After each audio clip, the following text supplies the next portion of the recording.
so much.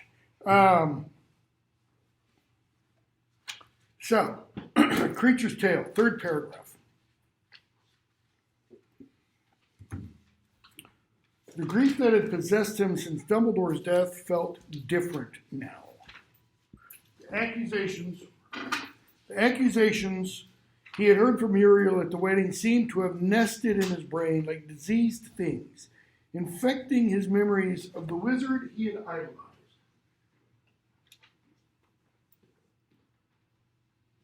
Shall we talk about this? I believe I have notes that say idolized and stuff like that. That word. So That's, because I know I talked about it with my other class, but I would swear I talked about it last week. Because for some reason I had my notes, or my syllabus, in chapter 15. We didn't talk about them getting, I know we didn't talk about them getting to the Ministry of Magic, correct? Harry, Ron, okay, we'll pick up here. So, notice what the interaction with Aunt Muriel does to Harry. It infects his mind, we're told. Okay? Why his mind? Or it infects his memories. We're told the accusations nest in his brain. Notice nest. They're like a bird's nest. Okay? What are they going to do? They're going to hatch. Okay? But it nests up here and everything kind of trickles down. All right? And we're told the wizard he had idolized. What happens to every idol an individual makes for him or herself? You idolize a person. What does that person tend to do at some point or another? They fall. They get knocked off that pedestal. If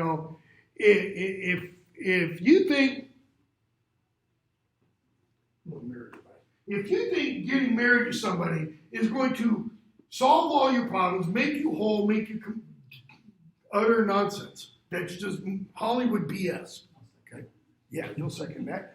I've got 36, nearly 37 years, to base that on. Because the person we idolize, we do what to? Don't overlook their faults. Okay. What else, though? Look up to them. That's not the real person. We create an image. The image is what? Our image of what they ought to be. And at some point, the image and the reality, boom. And the reality's a hell of a lot harder than the image will always be. The image will always be glass. Okay? Harry thinks, why hadn't Dumbledore told him? Told him what? Godric's Hollow? Why hadn't he explained? Had Dumbledore actually cared about Harry? Or had Harry been nothing more than a tool to be polished and honed? Well, Harry doesn't know yet. I misspoke by bringing up Godric's Hollow. Harry doesn't know yet about Godric's Hollow. It's only a couple pages later. He finds the piece of letter from Lily to Sirius. Okay? And he thinks the only important thing in the letter is what? What it could tell him about Dumbledore. Is it? No, it's not. It's not at all. This is about 181, 182. Paragraph that begins after another quarter of an hour.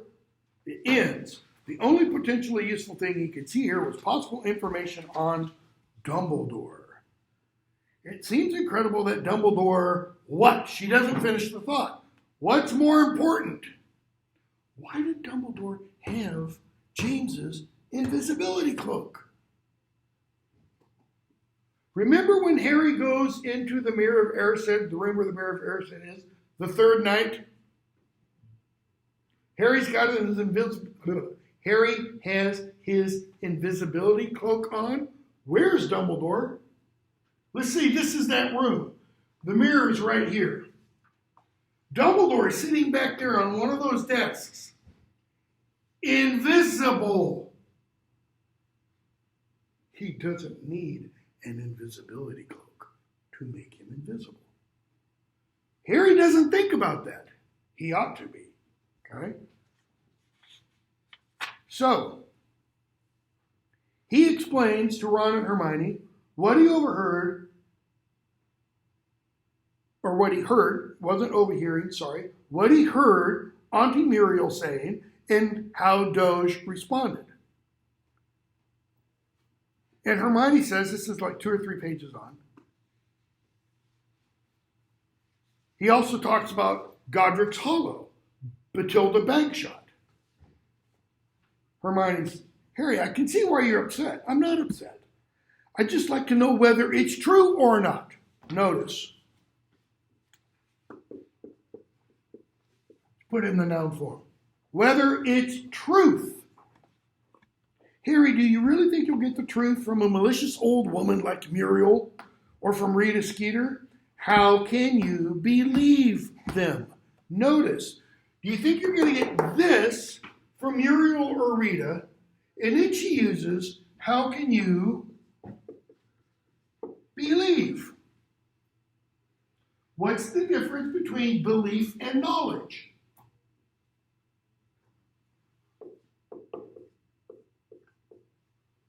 This is not a belief. This is simple fact. 2 plus 2 equals 4. Some people today, even some mathematics teachers, are saying, not necessarily. 1, 2, 3, 4. 2. No matter how you slice it, it will always be 4. It's not belief. Harry wants what? He wants factual certitude. Okay? Harry, how can you believe them? You knew Dumbledore. What is Hermione saying? Okay. Listening to Muriel means what? Is what Muriel's saying like this? No. Is what Doge is saying like this? No. And then she says, you knew Dumbledore. What does she mean by that?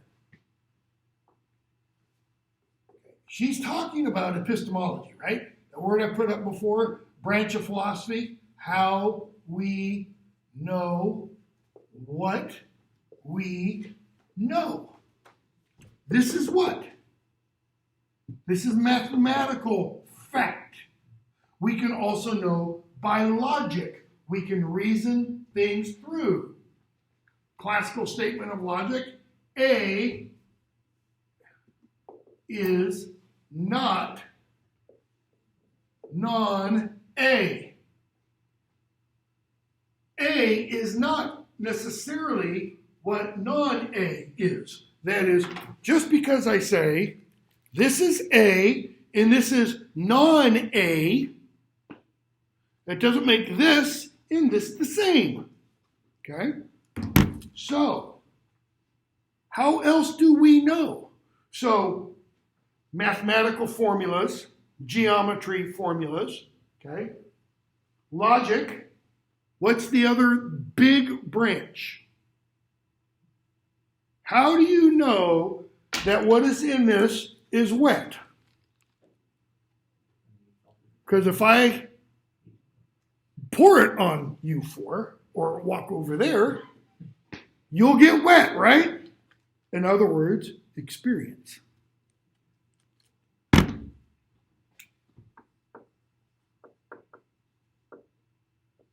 Empirical knowledge. Knowledge of our sensory perceptions.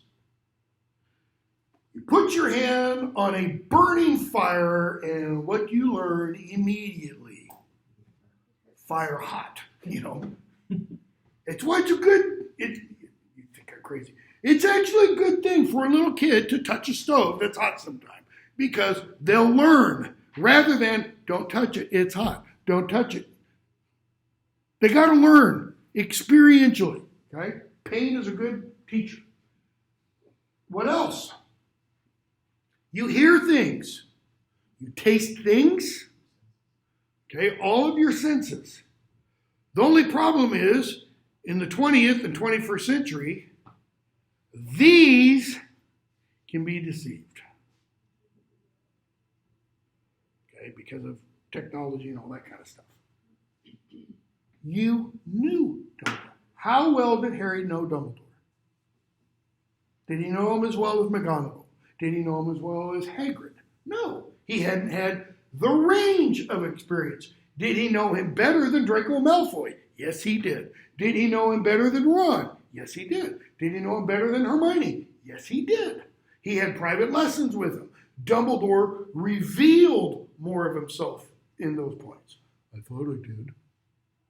I thought I knew. No. What did Harry thought he knew? Goes back to that previous passage. The idol. The image Harry had created of Dumbledore.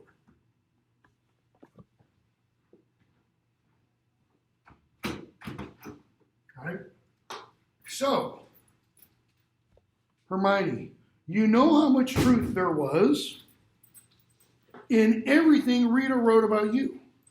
Doge is right. How can you let these people tarnish your memories of Dumbledore?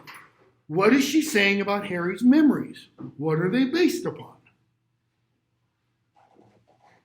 His experience, his sensory perceptions. Okay?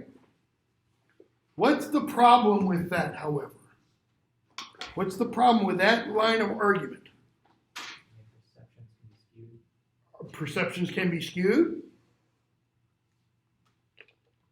Our memories aren't, and this is a problem, I think, with part of Rowling's whole conceptual framework behind the pensive.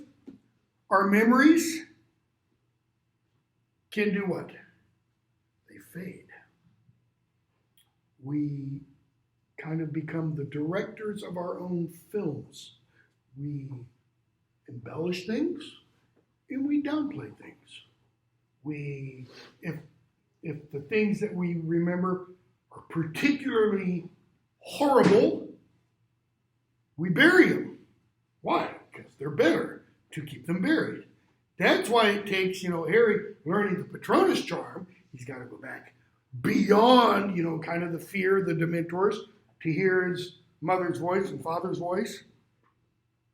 He looked away, trying not to betray the resentment he felt.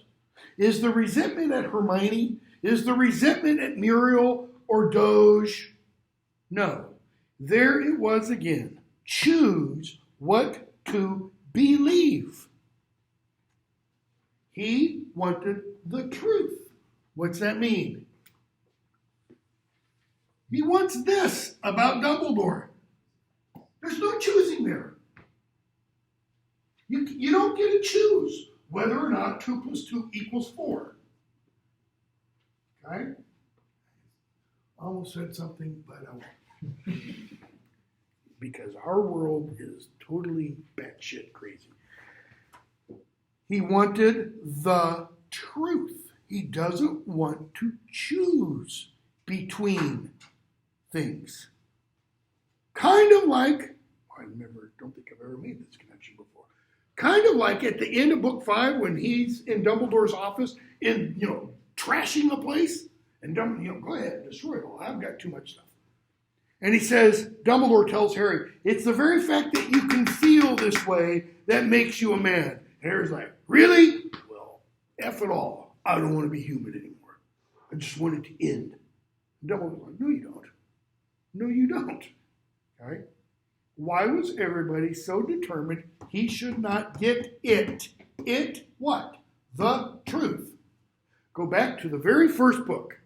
What's the very first question Harry asked Dumbledore when he wakes up in the infirmary after he's been out for 3 days. Why did Voldemort want to kill me in the first place? And Dumbledore says, Harry said, I want the truth. Ooh, it's a beautiful and terrible thing, Dumbledore says. What is it? Why did Voldemort want to kill me in the first place? Darn. The very first thing he asked me, and I can't answer. Can too. He chooses not to. Lied through his teeth, Dumbledore. Okay? Did Harry realize at the time he lied through his teeth? No. Did he think about it later? No. It was all part of the creation, of the wonderful idol of Dumbledore. And a lot of readers finish it, and they all think, Dumbledore is just glowing. He's got a lot of faults. He tells us that. It's only when we get it really revealed, his past experience with Grindelwald, the letter, the whole 9 yards, okay? So, they go down to look for something to eat. They walk by the bedroom, and there's the note on the door. Do not enter without the express permission of Regulus Arcturus Black. And the light bulb goes off. R-A-B. So they search for the locket. And they don't find it. They search how? Oxio locket. In other words, for, Ron, how are we supposed to find it then? Hermione, we search manually. What does that mean? For Ron. What does it mean? We search manually. Manually, by the way, refers to your hands. We got to search with our hands. Tip up the bed, look under the dresser, get down on our hands and knees. What does this involve? Work. Why does Hermione understand work? She's from a Muggle family. Ron? What kind of work has Ron had to do? Nothing. He got to denome the garden, but he could even do that magically. Who does the dishes at the Weasley house? Magic. Yeah. Mrs. Weasley. Scourgify. And it's all taken care of. Wouldn't that be wonderful? Okay? Wait till you have 4 kids and then nonstop eating, and there's a dishwasher. What is that? It's magic, man. If you just put the damn things in, it'll wash itself, Magic. It's going to be important later on. In fact, it's going to be one of the reasons Ron splits is because they can't magically come up with their solutions. Harry's willing to do hard work. Okay? So, they talk to Creature. Creature explains what Regulus had him do. Sent him off to the Dark Lord. Dark Lord takes him off to the cave. Dark Lord has him, do the spells and stuff. Dark Lord says stay here, but Creature goes back home. And Harry's like, what? How? Master Regulus told Creature to come back. This is 3 or 4 pages on. But how'd you escape the Inferi? Creature's like, what are you talking about? Master Regulus told me to come back. I know, but Ron, he disapparated. Harry, you couldn't apparate in and out of there. Otherwise, Dumbledore, Ron. Notice, Ron! Elf magic isn't like wizard's magic. The light bulb goes off in Harry. Hermione. Of course, Voldemort would have considered the ways of House Elves far beneath his notice. This is 192, 193 maybe. Voldemort would have considered the ways of House Elves far beneath his notice, just like all the purebloods who treat them like animals. It would never have occurred to him they might have magic that he didn't. What did he tell Dumbledore in Lord Voldemort's request? I, who have gone out and pushed the boundaries of magic? And Dumbledore says, some kinds of magic, Tom. Some kinds. And Tom thinks, there we are. Back to the old debate. Love. Yeah, Yes, but possibly no. He's pushed the bounds of wizard magic. He hasn't learned diddly squat about house elf magic. What other kind of magic? Goblin magic? Centaur magic? Anything inhuman. Why? It's inhuman. It's beneath me. Creature, house elf's highest law is his master's bidding. If Master Regulus said, jump off the Empire State Building, I would have done it. If Master Regulus said, jump off the Empire State Building and live, he would have done it. Okay? So,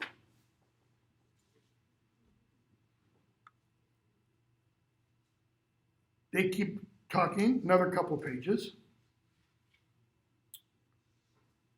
Harry says to Creature's sobbing, because Master Regulus told him not to tell any of the family what happened in the cave. I don't understand you, Creature. Voldemort tried to kill you. Regulus died to bring Voldemort down. But you are still happy to betray Sirius to Voldemort.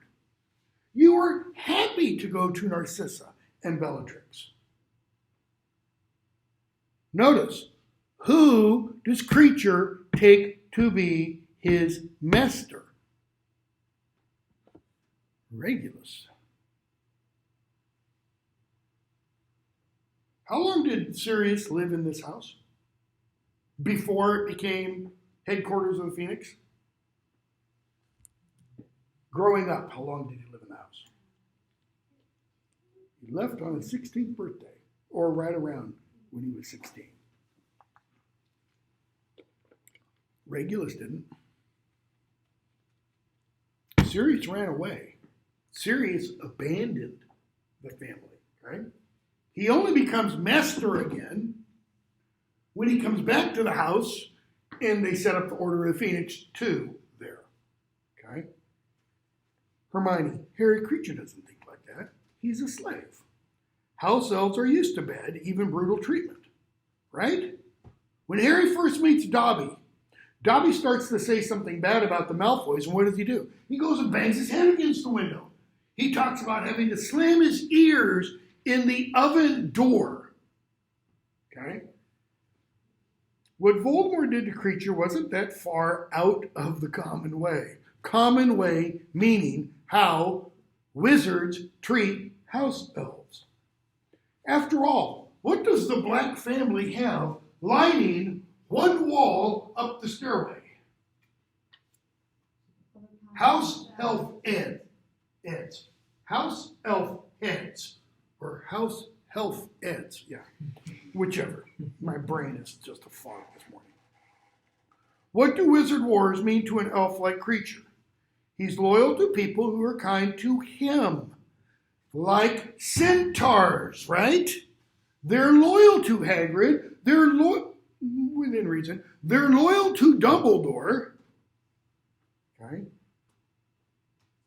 He's loyal to people who are kind to him, and Mrs. Black must have been, and Regulus certainly was. So he served them willingly and parroted their beliefs. He heard what they believed in, and that's what he followed. I know what you're going to say, that Regulus changed his mind, but he didn't say that to Creature. If Regulus had said, Creature, don't tell anybody what the Dark Lord had you do. Oh, and by the way, I'm going to bring the Dark Lord down. Do everything you can to oppose the Dark Lord. The Creature never would have betrayed Sirius. But he doesn't seem to have explained that, does he? And I think I know why. Creature and Regulus's family were all safer if they kept to the old pure bloodline. Regulus was trying to, and it's there, Harry mentions Sirius. Sirius was horrible to Creature, Harry, and it's no good looking like that. You know it's true. Oddly enough, and it's Sirius who told Harry, Book 4, Return of Padfoot, you want to take the measure of a man, see how he treats his inferiors. He's talking about who there? Barty Crouch Sr. But Hermione kind of goes, Harry, this is serious. Both meanings of the word. I've said all along, wizards would pay for how they treat house elves. Yeah, but notice, she stopped spew. Why?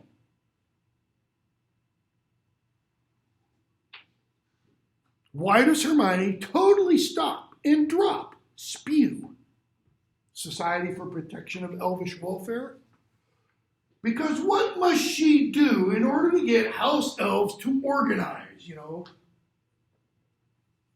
She's got to get them to think what about their existence? At Hogwarts, not house elves like Creature.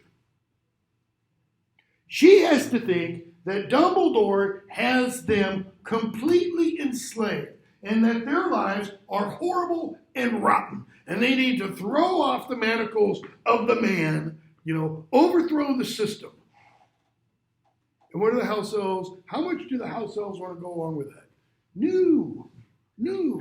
They've got it great with Dumbledore. Because what happens if they leave? Are they free agents suddenly? No.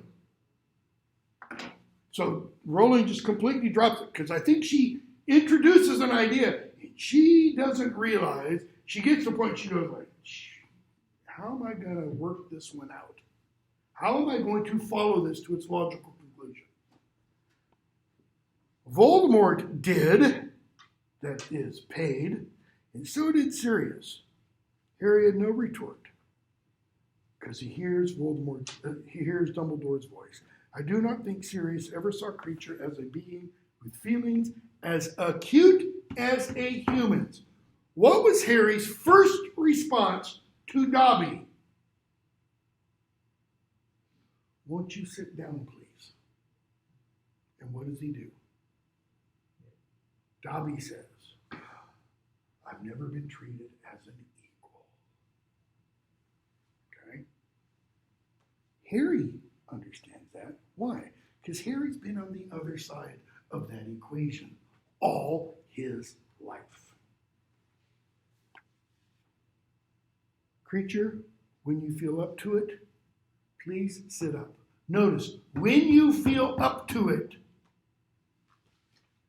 what's he just done? Keep going. Treated him fairly. He's reversed the enslavement in a sort. He gave Creature the power. When you want to. Boom. Takes a few minutes, and then what does he do? He gives him a request. I want you, please, to go find Mundungus Fletcher. We want to finish the work Master Regulus started. And he says, and I'd like to give you this. And he hands him the false locket. And Ron's like, too much, mate, But it's not too much. Because what is the locket to Creature?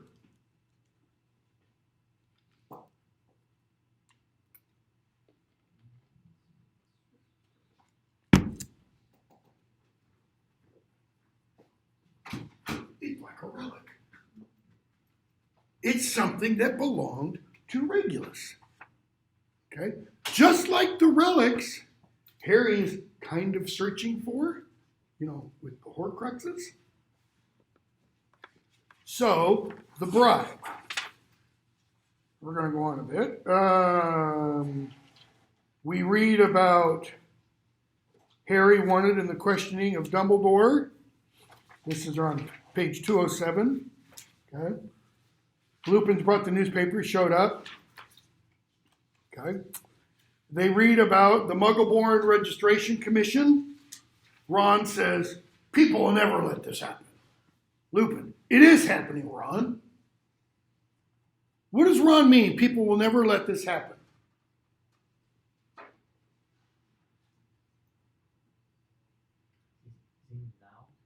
Yeah, he's definitely in denial. But he's betraying the attitude of kind of like, well, how could the Germans have ever allowed the German leadership leading up to the Second World War to do what they did to Jews and gays and, Christians and gypsies and all of the other undesirables? Ron's like, well, they would never let that. Lupin, it is happening. I've put up on the board before. All that is necessary for evil to thrive is for good men to do nothing. Ron's saying, well, people won't do nothing. Lupin, they are. Why? Why are they doing nothing? Why are they allowing the ministry to do this? Is it because they know Voldemort's now in charge of the ministry? No. What's the danger? You oppose that, and what do? You paint the bullseye on yourself. You don't raise questions. Okay? So, what's the bribe? Why is the chapter titled The Bribe? What is Lupin there for?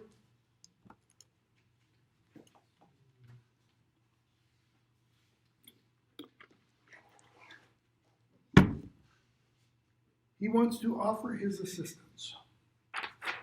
Hold on, let me get around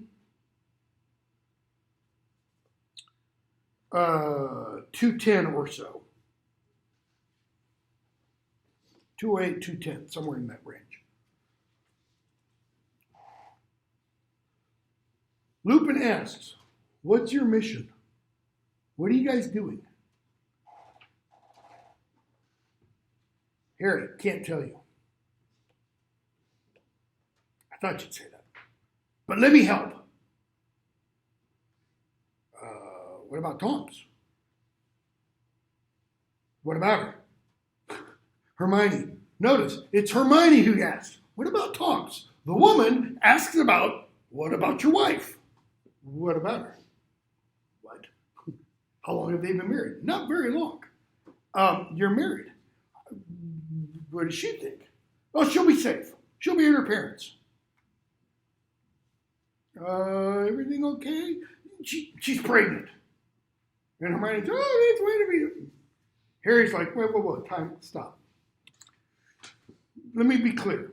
You want to leave Tonks at her parents' house and come away with us. She'll be safe there. They'll look after her. I'm sure James would have wanted me. And no, I don't think so, Harry says.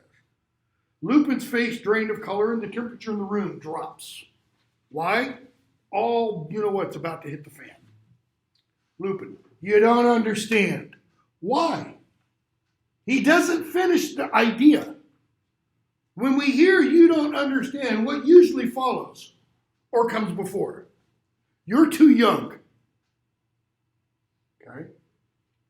Explain it.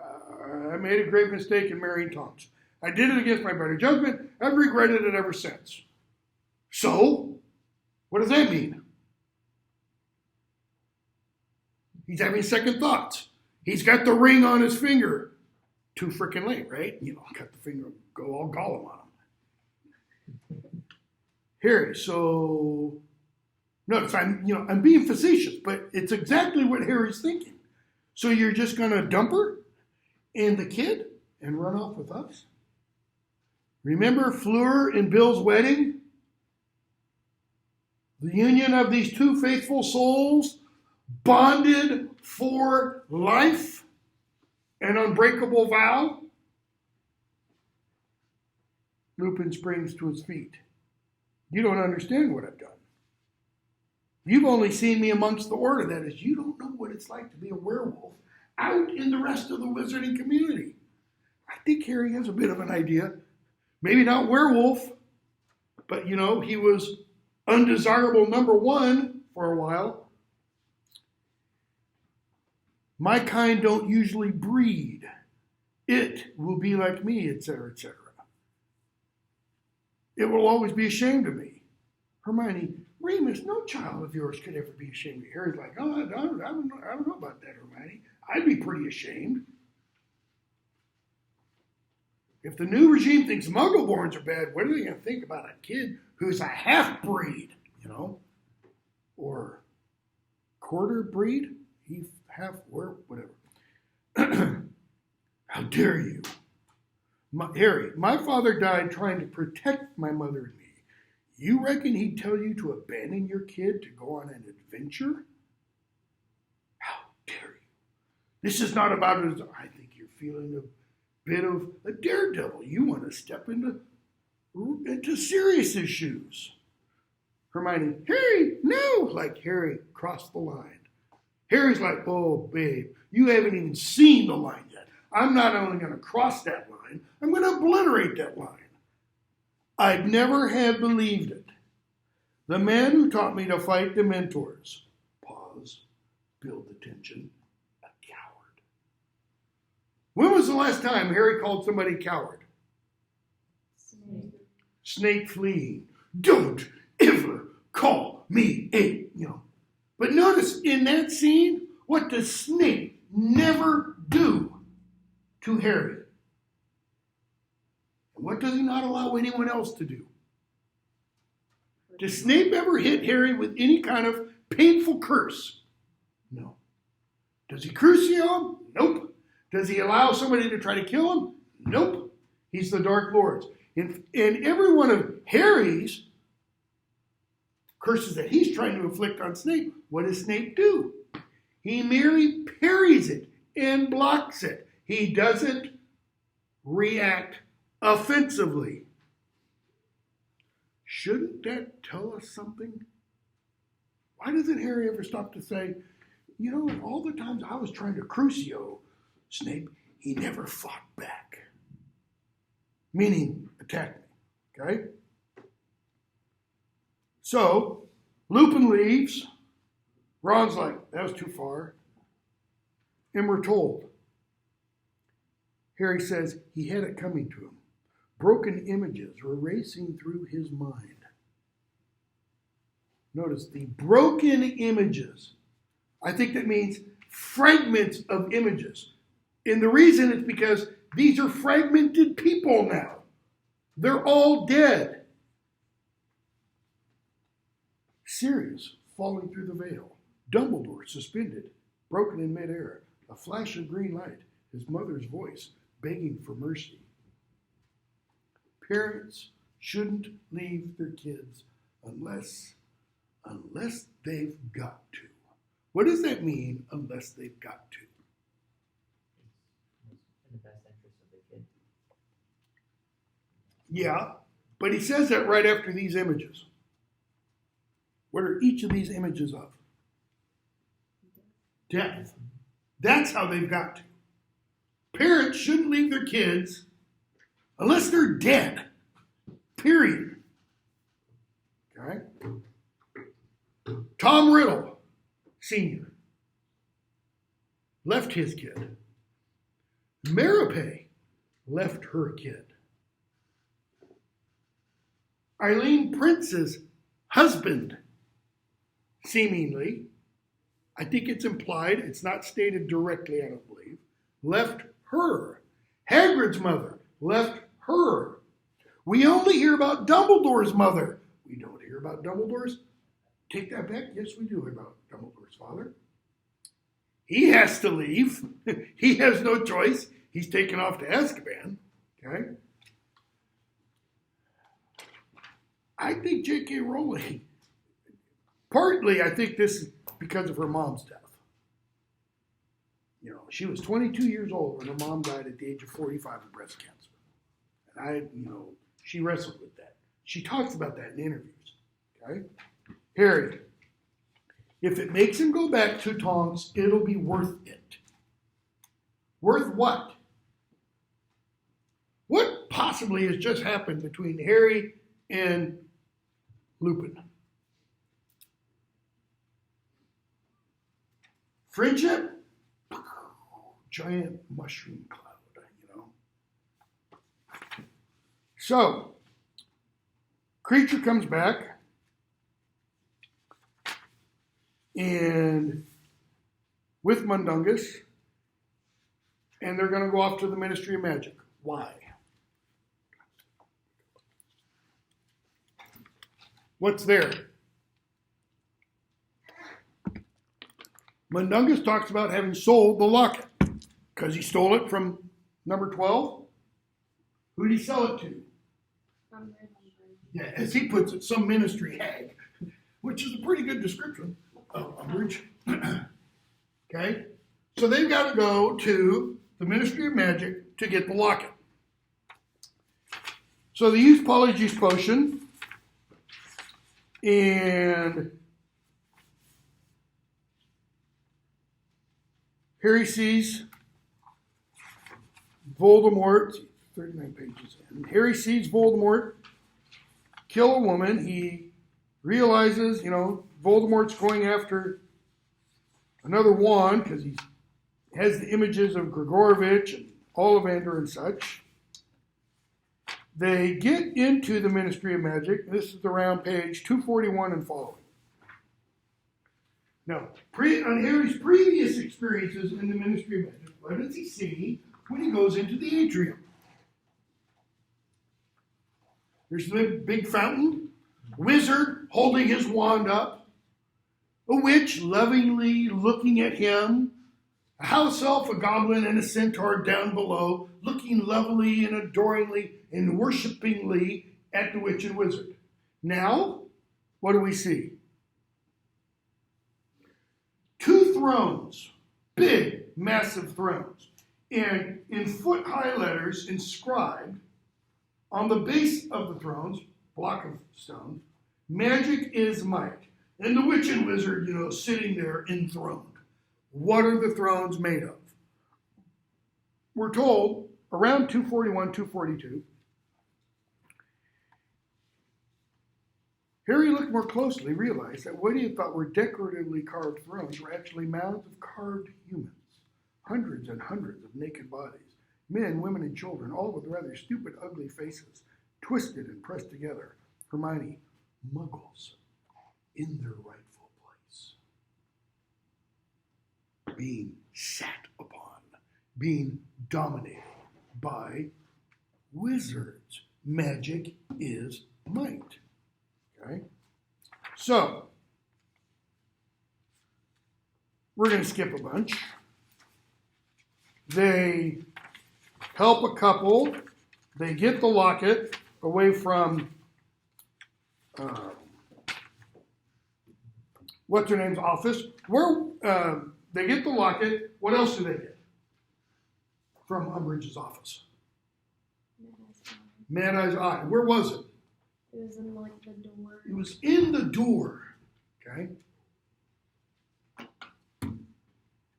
So, chapter 14. Like I said, I'm trying to get us to the end of chapter 23. Chapter 14,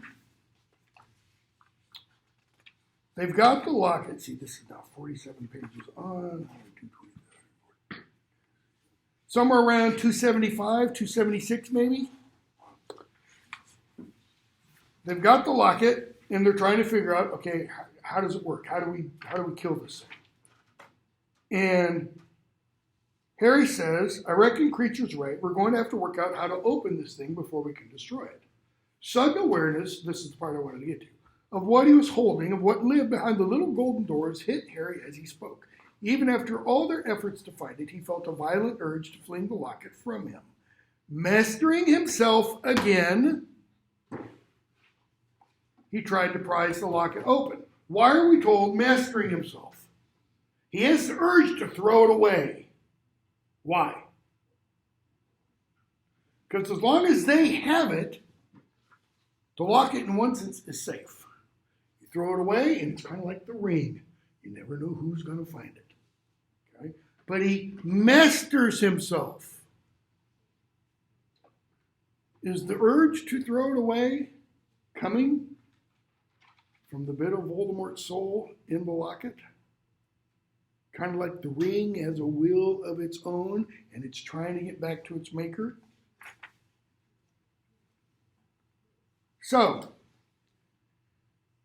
Harry's thinking about where they are, crackling twigs. There were other Horcruxes out there, next page or so, out there somewhere, but he did not have the faintest idea where they could be. So, diary's gone. Ring is gone. They've got the locket. There's at least 3 more, according to Dumbledore. One of which is Nagini.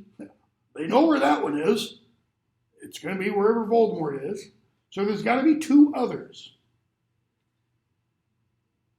Meanwhile, he was at a loss to know how to destroy the only one they had found, the Horcrux that currently lay against the bare flesh of his chest.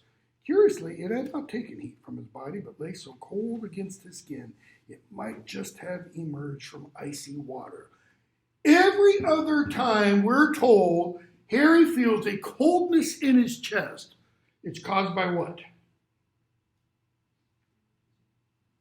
Bad thoughts of Dumbledore, or mistrust of Dumbledore, or somebody saying bad things about Dumbledore. His scar starts to prickle. Now it's burning, next paragraph. And he thinks how much they don't know. Lupin had been right about magic they had never encountered or imagined. Why hadn't Dumbledore explained more? And he has a vision. Give it to me, Grigorovich, etc., etc. In a couple paragraphs down, Harry's hurrying along a dark corridor. Grigorovich burst into the room at the end of the passage, and there on the window ledge sat perched like a giant bird a young man with golden hair. In the split second that the lantern's light illuminated him, Harry saw the delight upon his handsome face. Then, who's the thief? Gellert Grindelwald. Okay? Chapter 15, Goblet's Revenge.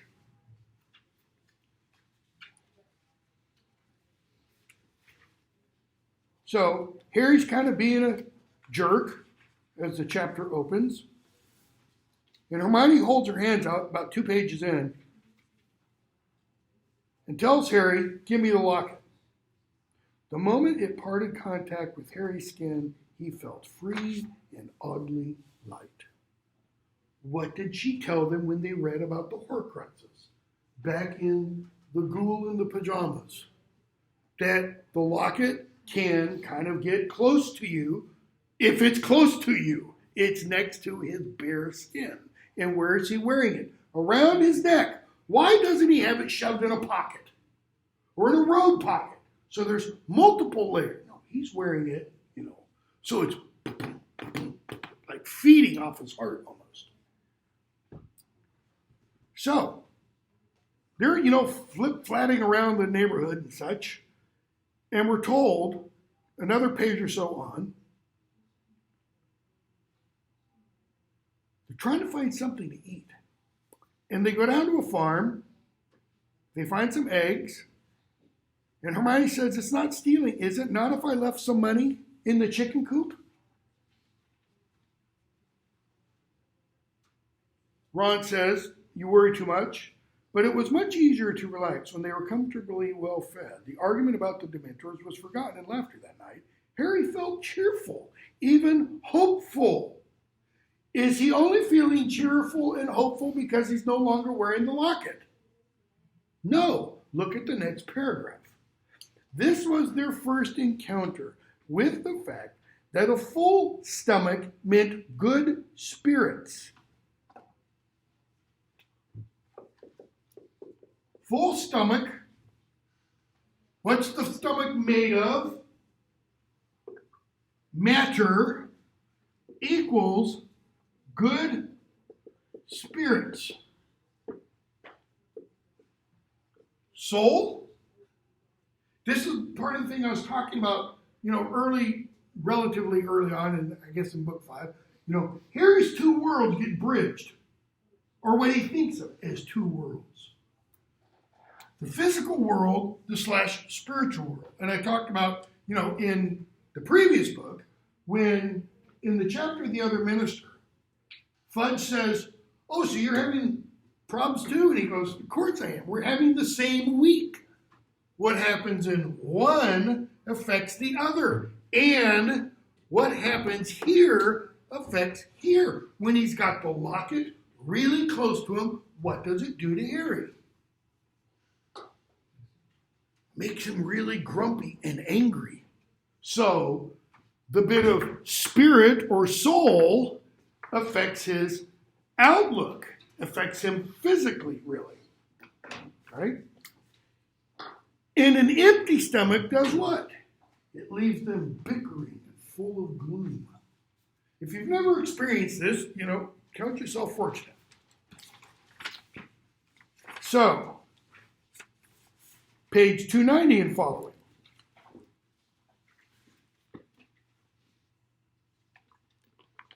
Now they go to the other extreme. They're hungry again. They don't have food. Ron says somewhere on page 290, my mother can make good food appear out of thin air. Come on, Hermione. He prods moodily at the lumps of charred gray fish. Hermione, your mother can't produce food out of thin air. No one can. Food is, and she, cites some law. Speak English. It's impossible to make good food out of nothing. You can summon it. You can transform it. Well, don't bother increasing this. It's disgusting. Harry, notice, caught the fish, and I did my best with it. I've noticed I'm always the one doing the sorting out of the food because I'm a girl, I suppose. Notice, Harry caught it. I cooked it. What did Ron do? Complained. So, Ron says, no, it's because you're supposed to be the best at magic. She says, fine, you cook it tomorrow. So they're going hungry tomorrow. Okay? They overhear the conversation with Grip Hook and such, and Ted Tonks, Dirk. They hear about one of the kids at school trying to take the sword from the office. Who was the kid at school? Bill's younger sister. Well, Bill only has one sister. Why? You don't need to put younger sister there. You only put younger if there's more than one.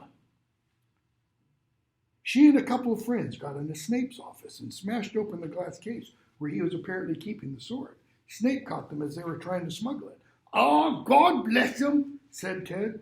What'd they think? That they'd be able to use the sword on you-know-who or Snape? Well, they know. So what happened to them? They break into Snape's office, headmaster now. They break into Snape's office. They attempt to steal Godric Gryffindor's sword. And what are we told happens to them?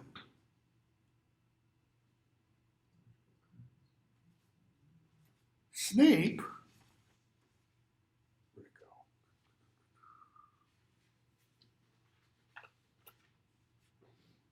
Where is it? Why is it not marked? Snape gives him detention with Hagrid. Okay? And Harry's thinking, why is that not showing up? There it is. Page 302, 303. They find out from Phineas Nigellus Black, because, Hermione pulls open her Mary Poppins bag, as we're like, because she has everything stored in there. And we're told, Harry says, and Snape might have thought that was a punishment. But Ginny, Neville, and Luna probably had a good laugh with Hagrid. The Forbidden Forest, they've faced plenty worse than the Forbidden Forest. Big deal. Okay, does Snape know they've faced worse? Does Snape know Ginny, Luna, and Neville fought Death Eaters at the Ministry of Magic? Yes, he does. Because he's the one who alerted the Order. Once Snape said, they've got Snuffles with whatever. Okay? Shouldn't kind of little alarm bells start to flash? So, we find out the sword can destroy Horcruxes. And then Ron starts to get all ugly. Hermione tells him to take off the locket. This is 311, 310, around 308. Take the locket off, Ron. Take it off. You wouldn't be talking like this if you hadn't been wearing it all day. Harry, yeah, I would. I've seen you guys. That is, when I've been wearing the locket, I've seen you guys talking behind my back. Ron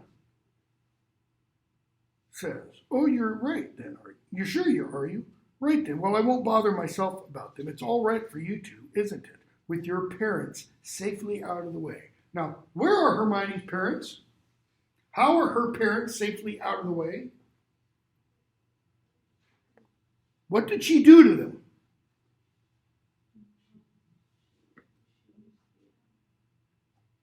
Yeah, that one. Yeah. She obliviated, she altered their memories so they don't realize they have a daughter. Think about that for a moment. Why is this not one of the unforgivable curses?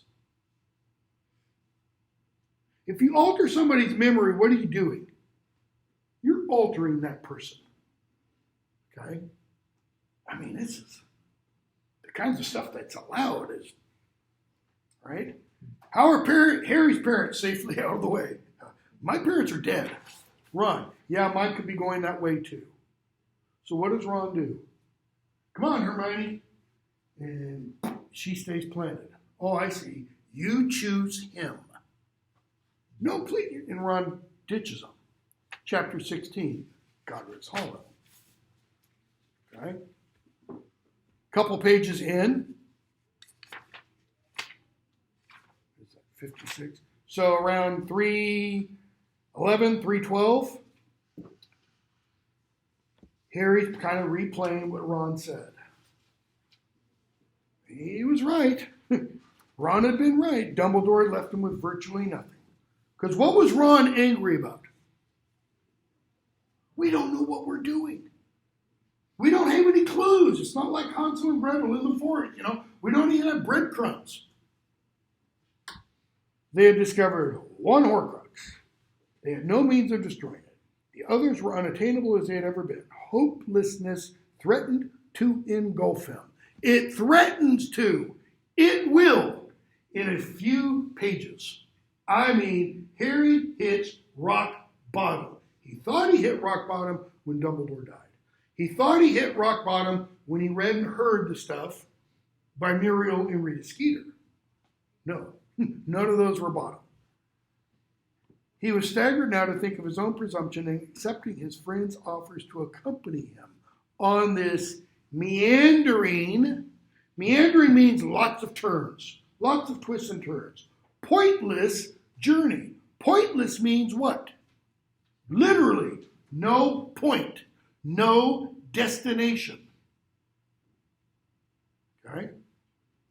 He knew nothing. He had no ideas, and he was constantly, painfully on the alert for any indication that Hermione, too, was going to leave him. Okay? Skip a few pages. So, Hermione's reading the Beetle Bard, Tales of Beetle the Bard. And she says, Harry, I need you to help me with something. He's like, I've never, read arithmetic. She says, look at the symbol. There it is.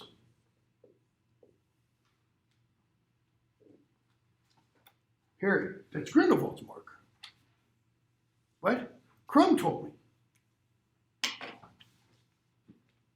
She says, I've never read that in connection with Grindelwald. And she says, that's odd. If it's a symbol of dark magic, what's it doing in a book of children's stories? Harry, yeah. He says, we need to go to Godric's Hollow. Yep, thought so too. He's like, whoa, really? Yes. You want to go to Godric's Hollow? I think we should. I can't think anywhere else it could be. It what? The sword, Harry. Dumbledore must have known you'd want to go back there. I mean, Godric's Hollow is Godric Gryffindor's birthplace. Light bulb, because Harry's never read a book, seemingly, about magic. Okay? Names. Learn how to write. Godric. What's it mean? You're familiar with this part of it. Well, you might be familiar with this part of it. Not in modern English usage, unless, you're Catholic or Episcopalian, where you'll hear the word bishopric. Okay? Or this, right? Like Third Reich.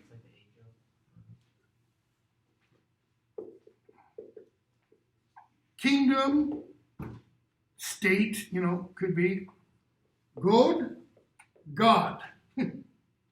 Kingdom of God is what Godric means, or God's kingdom, right? And it's what? It's God's kingdom. What's the next word? Hollow. Like being held in the kingdom of God. Lots of symbolism there, okay? So, they go off. Around page 319. Long paragraph. He was about to go home. About to return to the place where he had a family. Notice, home. What does home usually imply? We have a phrase. Home is where the heart is. Harry doesn't remember this place at all. How can it be his home then? In terms of his memory, he's never been there. Okay? It was in Godric's Hollow that, but for Voldemort, he would have grown up and spent every school holiday. He could have invited friends to his house. He might have even had brothers and sisters. It would have been his mother who had made his 17th birthday cake. The life he had lost had hardly ever seemed so real to him as at this moment. Okay? Hermione goes to bed, and Harry stayed up that night looking through the photo album that Hagrid had given him. So, they arrive in Godric's Hollow. Harry takes off the cloak, stows it under his jacket, and we're told they're following a little lane into the town center. It's a small English village. A curve to the left, in the heart of the village, a small square was revealed to them. So,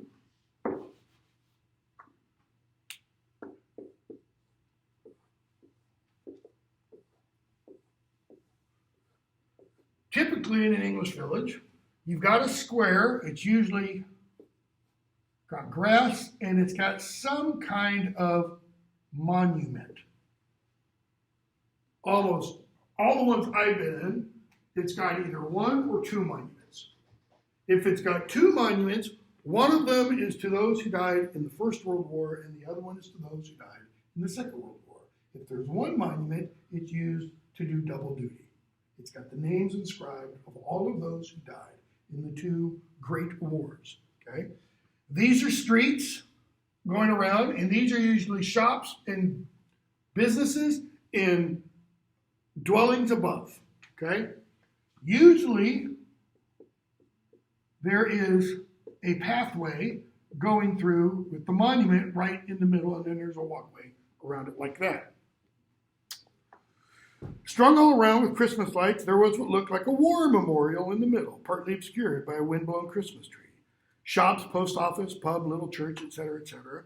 Snow had become impacted. That is, where they were walking, the snow had been crammed down.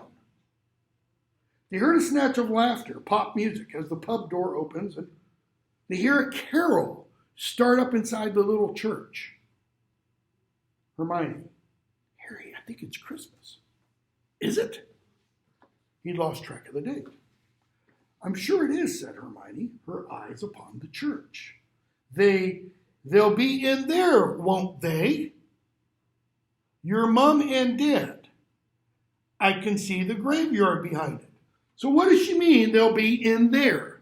Does that mean in the church or in the graveyard behind it? You walk into any small English church today, and when you go in, you're walking on graves when you walk down the central aisle. People are buried in the church. Okay? Why would they be buried in the church? Usually people that are buried in church are important. Okay, could be that. But one kind of qualification has got to be met before you can be buried in the church or in the churchyard. You've got to be Christian. You've got to be Christian. Well, up until about, I don't know, last 50, 60 years, so maybe this is post, that period. But up until that point, only Christians could be buried in what's called hallowed ground. Okay? What is Sirius's relation to Harry? Godfather. How do you become a godfather? You have to be baptized. That's when the godfather is made godfather. You're only baptized in the Christian religion. Okay? So, Harry felt the thrill of something beyond excitement. And Hermione says, Harry, look. Because they'd walk halfway across the square. They get to the monument. She was pointing at the war memorial. As they had passed it, it had transformed. So why was it at first a war memorial and now it's transformed? Who lives in Godric's Hollow? Only witches and wizards? No. There are muggles also. The muggles see only a war memorial. When witches and wizards walk by, it's now something else. Or it's both at the same time. As they had passed it, it had transformed. Instead of an obelisk covered in names, there was a statue of 3 people. A man with untidy hair and glasses, a woman with long hair, kind, pretty face, and a baby boy sitting in his mother's arms. Snow lay upon all their heads like fluffy white caps. So what does the war memorial turn into? Harry and his parents. Harry and his parents. What day is this? Christmas Eve. Okay. It's Christmas Eve. Look at the image of the statue again. A man, a woman, a little baby. Where's the snow? It's only described as being on their heads. If she's holding the baby like this, that baby's going to be covered in snow. It's not. It's only the head. Why? Because in religious symbolism, in the West, you have the halo.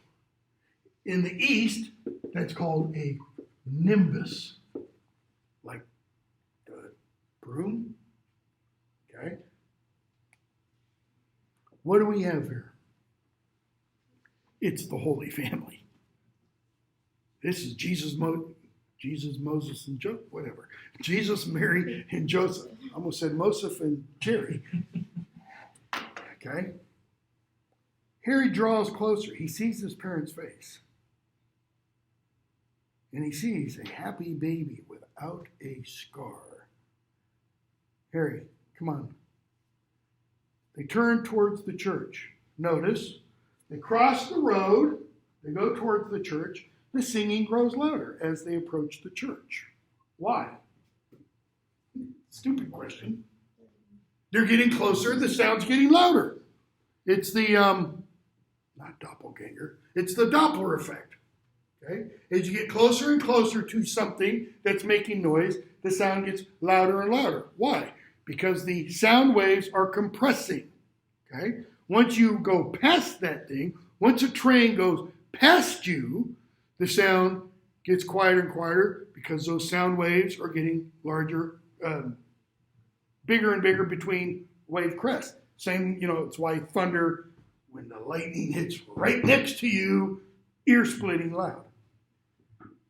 It made Harry's throat constrict. It reminded him so forcefully of Hogwarts, in Peas, and the great hall with its Christmas trees and such. Okay?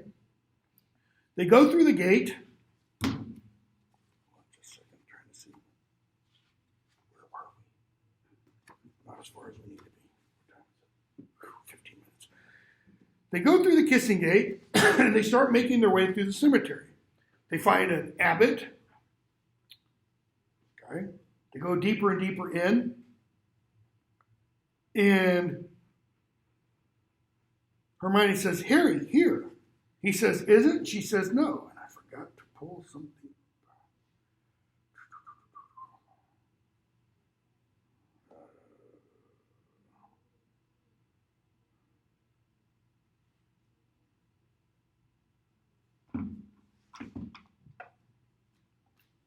Nope. There you are. And she says, look. Harry stooped down and saw the frozen, rich, lichen-spotted granite. The words Kindred Dumbledore in a short way below there, and her daughter Ariana. And there's a quotation. Where your treasure is, there will your heart be also. Luke 12:34. Christ is talking about how not to have any cares for the things of the world.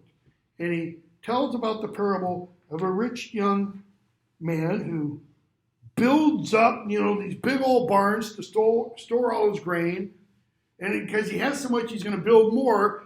And he says, because I'm going to be fat, dumb, and happy the rest of my life. And Christ says, fool, this very night your soul will be required of you. So, if then God so clothes the grass, this is Luke 12:28, which today is in the field, tomorrow is thrown into the oven, how much more will he clothe you? Skip a few. Seek the kingdom of God. God's hollow. And all these things shall be added to you. Sell what you have, give alms, provide yourselves money bags which do not grow old, a treasure in the heavens that does not fail, where no thief approaches nor moth destroys. For where your treasure is, there your heart will be also. Okay? Harry sees that. He wonders, did Dumbledore choose that? And he starts to think about Dumbledore's roots and everything. So, Hermione goes, Harry, look at this. And they see that symbol again. Okay? But Harry's not concerned. Why? It doesn't say Potter. We're on page 326. It says ignotus Harry. I'm going to keep looking for my parents, okay? So, he goes deeper and deeper in among the graves, and we get this paragraph. The darkness and the silence seemed to become all of a sudden much deeper. Harry looked around, worried, thinking of Dementors, then realized the carols had finished. That the chatter and flurry of churchgoers were fading away as they made their way back into the square. Somebody inside the church had turned off the lights.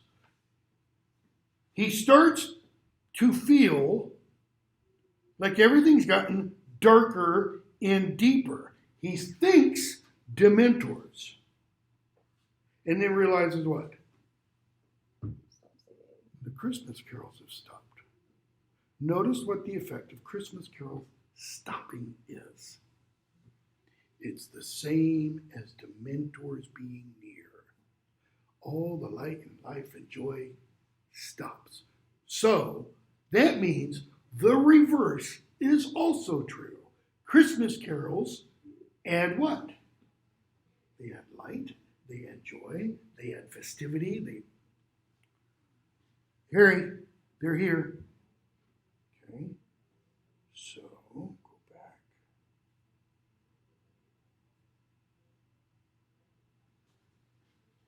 And he finds his parents.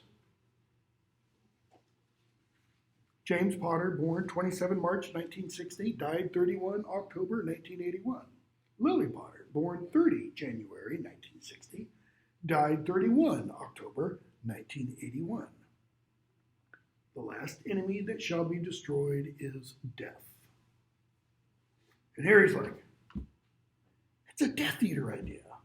No, it comes from St. Paul's first epistle to the Corinthians, where Paul is talking, beginning, where? Well, the whole chapter. It's all about the resurrection, okay? And that section kind of begins with verse 20 saying, Christ is now risen from the dead. He's become the first fruits of those who have fallen asleep. Since by man came death, by man came also resurrection. Then comes the end when he delivers the kingdom, this is 24, to God the Father, when he puts it into all rule and all authority and power, for he must reign till he has put all enemies under his feet. The last enemy that will be destroyed is death. Okay? But Harry hears that, and he thinks this is about death eating. Hermione, it doesn't mean defeating death in the way the Death Eaters mean it, Harry. It means, living beyond death, living after death. Resurrection. Harry. But they weren't living. In other words, Harry's thinking, that's a lie. It's a bald-faced lie. They weren't living, thought Harry. They were gone.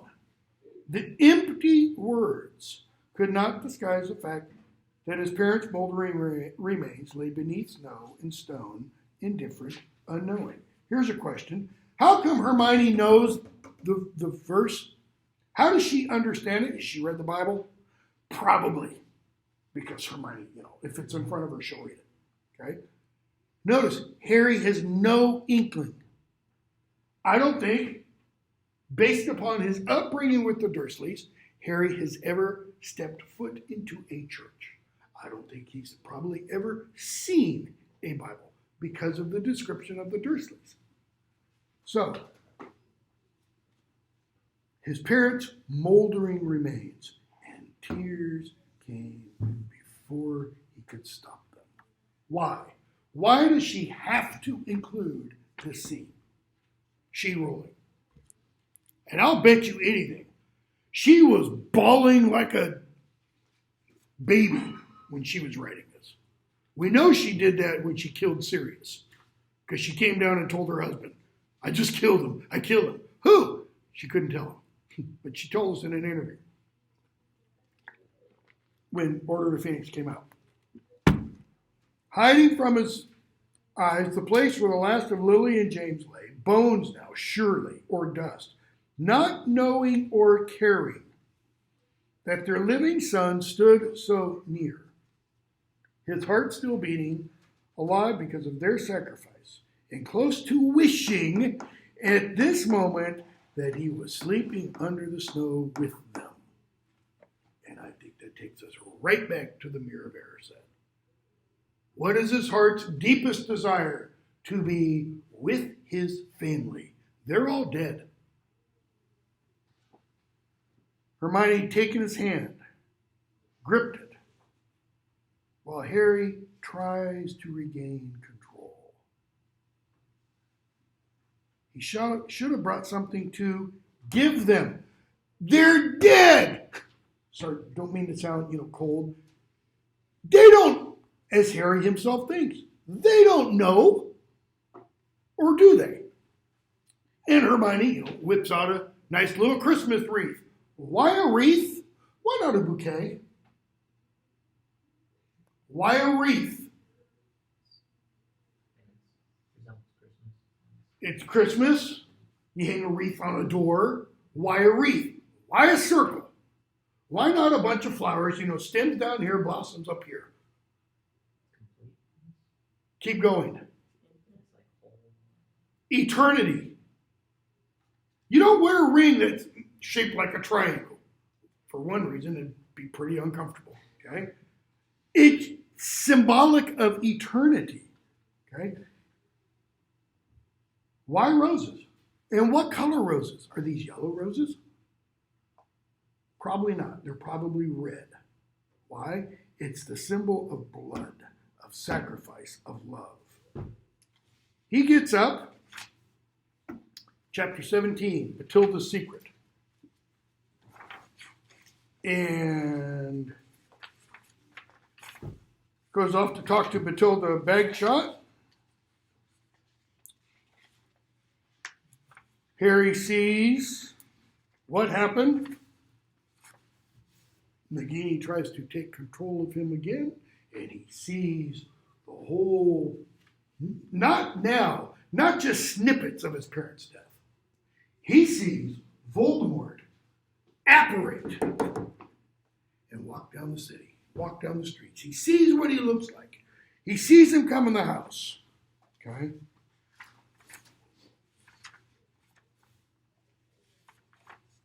Chapter 18. The sun was coming up. What day is it? Previous night was Christmas Eve. That means this is Christmas. He didn't sleep 24 hours. The pure, colorless vastness of the sky stretched over him, indifferent to him and his suffering. What does that mean? Indifferent. It didn't really matter. It's the phrase, whatever, expressed by the universe towards Harry. Whatever. You don't matter to me. You're nothing. Harry sat down in the tent entrance, took a deep breath of clean air.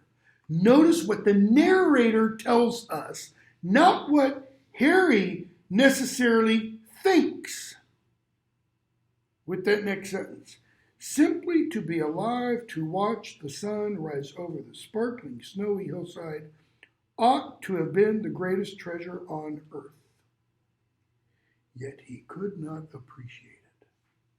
What's the description?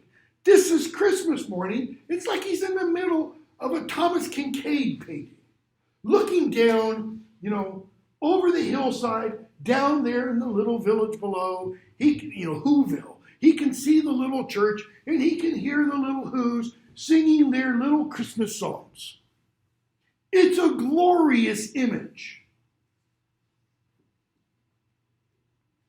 But his senses have been spiked by the calamity of losing his wand.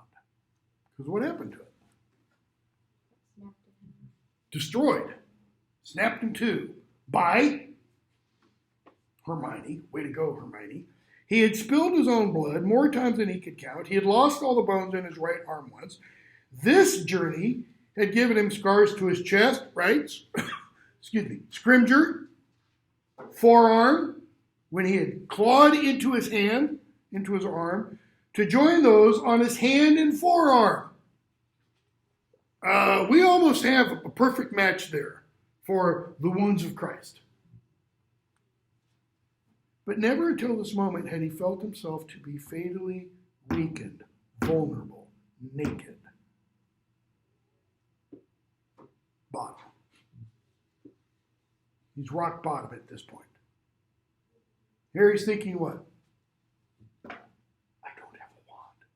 How can I defeat Dumbledore? Last time I at least had my wand. Last time I was able to do, Expelliarmus, and we did the Priory Incantatem thing. Right? So, he thanks Hermione.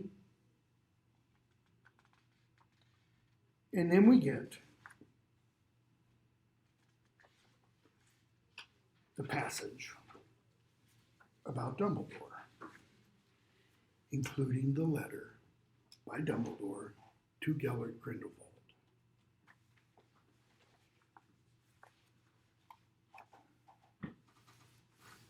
Which we're going to skip. I'm not going to read it. You can read it on your own, obviously. But I want to pick up with around 362. 361 or 362.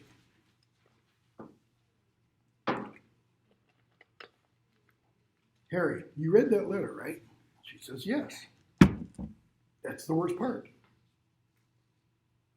She said, the phrase, for the greater good, was written over the entrance to Nurmengard.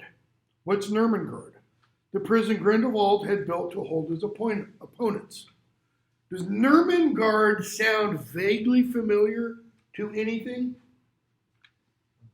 If you knew anything about the end of the Second World War, there is a famous town before the Second World War that Hitler visited and delivered speeches at, called the Nuremberg Rallies. It was those rallies that so ignited the British people to follow it, the German people to follow it. At the end of the war, you had the Nuremberg trials, where the high-ranking Nazis were all held to account and sent off to, I can't remember the name of the prison, those who weren't executed. A guy named Speer was the last one who died there, Spandau prison or something like that, died like 20 years ago. I mean, he's like 98 years old, the only person there. And it was a fully guarded, fully operational, prison. Nurembergard, they're oddly similar. So, we don't have a ton of time. We'll stop there. We will pick up, and we got to finish, so we're going to skip on awful lot when we come back. We're going to pick up on 362 with Hermione saying, he changed, Harry. Talking about Dumbledore. All right. Have a good Thanksgiving break. I'm going to get the exam up by this weekend, by Sunday evening. It'll be due the following Sunday evening.